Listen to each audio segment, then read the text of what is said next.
এই আস্তে আস্তে, এটা তোমার শহর না, এটা গ্রাম। চাইলেই যাকে তাকে জড়া ধরা যায় না। মামনি, তুমি কিন্তু কিচ্ছু মনে করো না। ম্যাডাম কি এখনো আমার উপর রেগে আছে? আসার পর থেকে তুমি আমার সাথে খারাপ ব্যবহার করতেছো। সেখানে তুমি আমার সাথে কি ব্যবহার করতেছো? হ্যাঁ, তুমি তো আমাকে সহ্যই করতে পারছো না। কে বলছে যে আমি তোমাকে সহ্য করতে পারতেছি না? তোমার ব্যবহার সবকিছু মুখে বলে দিতে হয় না।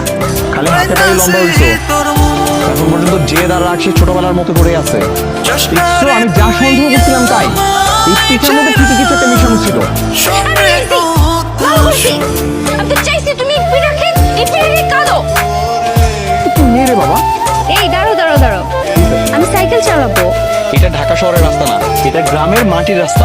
এই রাস্তা চালায় তুমি অ্যাক্সিডেন্ট করে পড়ে থাকবা, তারপর তোমাকে আমার তুলে হসপিটালে নিয়ে যেতে হবে। এগুলোর কোনো দরকার নেই। ছিল আমি অনেক ভালো সাইকেল চালাতে পারি, আমার উপর বিশ্বাস করতে পারো, আমি ভালো ড্রাইভার। সর। আরে আমার গোবর গেছে, আবার করে বলছিলাম না আমি সাইকেল চালাবো। খুব চালাইছে, শহরের মেয়ে সব পারে। হ্যাঁ, এত ঝগড়াঝাটি করো না, বুঝছো? কালকে ঘুরতে নিয়ে যাও। পা যদি ঠিকঠাক থাকে সত্যি সত্যি ঘুরতে নিয়ে বেরোবো, ঠিক আছে? এভাবে তাকিয়ে আছো কেন? কেন? তোমার দিকে তাকিয়ে থাকা নিষেধ নাকি?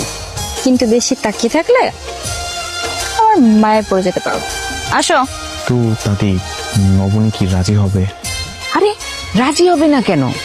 দেখিস না তোর পিছে সারাদিন ঘুরঘুর করে, অবশ্য ঝগড়াও করে অনেক। আসলে মেয়েরা তার সাথেই বেশি ঝগড়া করে, যাকে বেশি পছন্দ করে। নবনী, আমার তোমাকে ভালো লাগে। আমারও তো তোমাকে ভালো লাগে।